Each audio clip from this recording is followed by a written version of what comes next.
Hello there and welcome to another episode of Wet Liberal Whenever. I know it's been a long time, but I have been very busy and lots of other things have happened, and it's one of those things. But this last week I've had the most amazing time. I've met two distinct groups of young people, one in a very official capacity and one in a very sort of casual, unofficial capacity. So on Thursday morning, I believe it was, of this week, I had a couple of meetings and a dental appointment, but I also managed to work into that a quick visit to St Paul's Cathedral, which is a magnificent historical landmark in the United Kingdom, designed by Sir Christopher Wren. Huge, beautiful building, right in the middle of the City of London, right next door to Paternoster Square, which is the square in front of the British Stock Exchange. And in the grounds immediately surrounding the cathedral is a large camp. Now, this has been on the news a great deal now in this country. I say a great deal, it's been on the news, not a great deal. And it is part of a sort of global Occupy movement, obviously Occupy Wall Street being the primary one.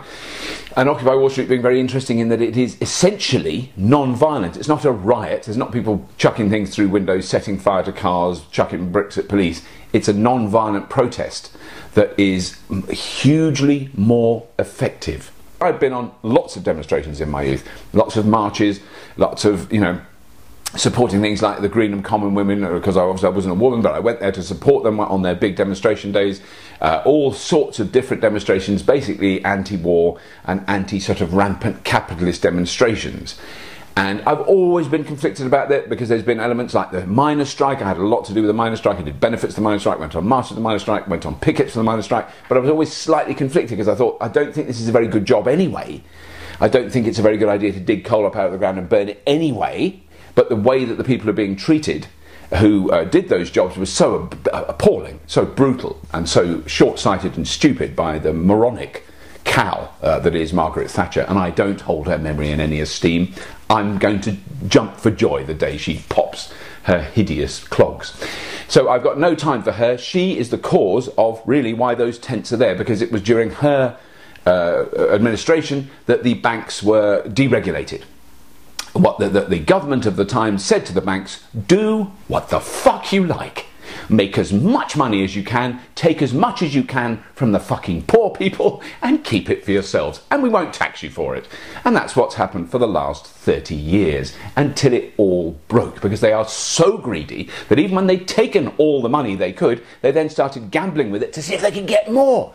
But they couldn't. So I went down there to see these people. They're young people. I immediately got talking to some amazingly articulate young man, and of course I can't remember his name, and I should have recorded it. If I was a proper journalist I would have done, but we were just having a conversation. It was fantastic. And so what are their demands? That's what people in the right-wing press, well, what are their demands? They're just camping there. Why don't they go and get a bloody job like I do? Quadruple chins wobbling with his massively overstuffed, overpaid, tax-free gut. Don't have any respect for him. The current system is unsustainable. Just a simple statement of fact. It is undemocratic and unjust. We need alternatives. This is where we work towards them. Oh, crazy, screaming, radical communist suggestion, that is. Here's their next stupidly unreasonable, unrealistic demand. We are of all ethnicities, backgrounds, genders, generations, sexualities, disabilities and faiths. We stand together with occupations all over the world. We refuse to pay for the bank's crisis. Oh, that's a bit radical, isn't it? That's almost communist. We do not accept the cuts as either necessary or inevitable. This is the cuts in public spending in this country, which are draconian, brutal. And who do they affect? Let's work it out. Do they affect the very rich? No. Do they affect the upper middle class? No. Do they affect the middle class? Yes, which is the bulk of the people, quite badly. Do they affect the very poor? Yes, horribly. We demand an end to global tax injustice and our democracy representing corporations instead of the people. That is insane communist rhetoric, probably funded by North Korea. Fancy having a democracy that represents the people. A democracy is to protect the rights of massive multinational global corporations who fund the governments, who pay the tax. Except they don't pay the tax because they fiddle it and they take it offshore. Anyway, let's keep going. We want regulations to be genuinely independent of the industries they regulate. That is insane absurdity, as if that's going to happen. All industries want to be regulated by people that they pay. so that they don't have to do any of the regulations. That's what they do now, and that's how the system works, and that's how they've got away with it, and that's why they're taking all the money. We want structural change toward authentic global equality. The world's resources must go towards caring for people and the planet, not the military, corporate profits, or the rich.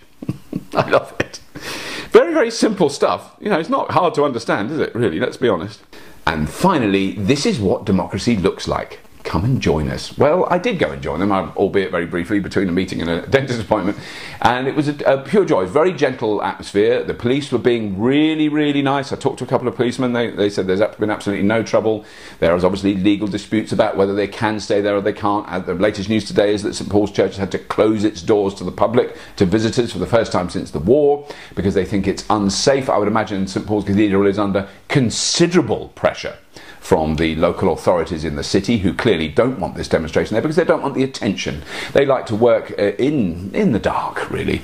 Then on Friday I went to meet another group of young people, a very different group of people in a very different setting, but equally enthusiastic and equally hopeful about the future and equally interested in constructing the future, if you like, because what they are, they are apprentices that have just been taken on by Ferrari. So they're the kind of elite of apprentices, let's be honest.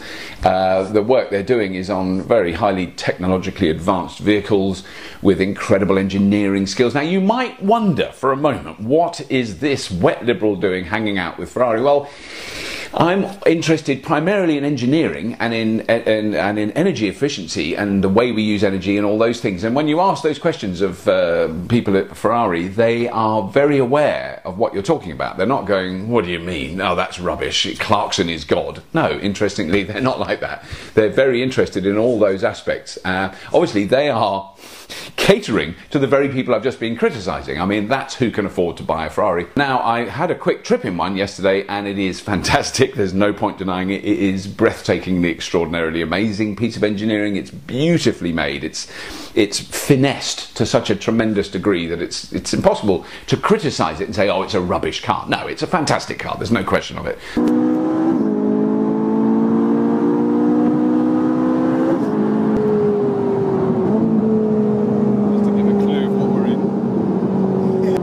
I'm in a 458 Ferrari, absolutely not breaking the speed limit on the M4. The passionate noise and power of in the case I was in, the very large V8 engine pushing me along the road was phenomenal. And all those things I absolutely accept.